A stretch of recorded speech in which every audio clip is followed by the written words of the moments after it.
তো শিব মন্দিরে এখন ভিড় হয়ে গেছে। আমরা যখন এসেছিলাম এতটা ভিড় ছিল না, আস্তে আস্তে ভিড় হয়ে যাচ্ছে।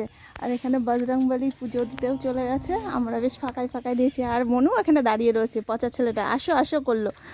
আর আমাদের সাথে সাথে জোর করে চলে এলো। বললাম যে ঠামার কাছে থেকে আয়, আমরা যাবো আর আসবো না, সাথে সাথে আসলো। কি জল কাদা বৃষ্টি, এখন একটু থেমেছে। সকাল থেকে তো সেই গুমরামুখো হয়েছিল বৃষ্টি। আর দুষ্টু ছেলের বাবাটা তো আগে আগেই চলে যাচ্ছে, কাজে ব্যস্ত। আর আমি তো সোমবার, এই শ্রাবণ মাসের 4টে সোমবারই করছি, কিন্তু দুষ্টু ছেলের বাবাই একটাই করলো, কারণ ওনার আবার কাজের দেরি হয়ে যায়, সকাল সকাল যেতে হবে, খেতে হবে, আর সেই কারণের জন্যই করে না। তারপরে উনি উপোস থাকতে পারে না, সেই কারণে এত সকাল সকাল পুজো দিতে আসা। না হলে উনি কাজে চলে গেলে তারপরেই আমি পুজো দিতে আসি। আর অনেক সময় মন্দিরে না আসলেও বাড়িতে দিই, কারণ ওই তাড়াহুড়ো স্কুল থেকে ছেলেকে নিয়ে আসতে হবে, এই তাড়নার জন্য। তাই যে আমার আগে আগে চলে যাচ্ছে। আরে দৌড়াতে দৌড়াতে যাস না রে, পড়ে যাবি।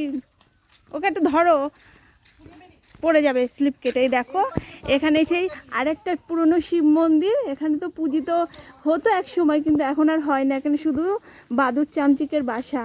আর একটাই যে এখানে দুটো শিব মন্দির, পরপর জোড়া শিব মন্দির। এখানে প্রচুর এরকম জোড়া শিব মন্দির আছে, এর আগে বিভিন্ন ভিডিওতে আমি বলেছি, আর চাইলে সেগুলো দেখতেই পারো। আর দুষ্টু ছেলের বাবা খুব তাড়াহুড়ো, সেই জন্য আগে আগেই চলে যাচ্ছে। আমিও তাড়াতাড়ি যাচ্ছি, কিন্তু স্লিপ কেটে পড়লে হয়।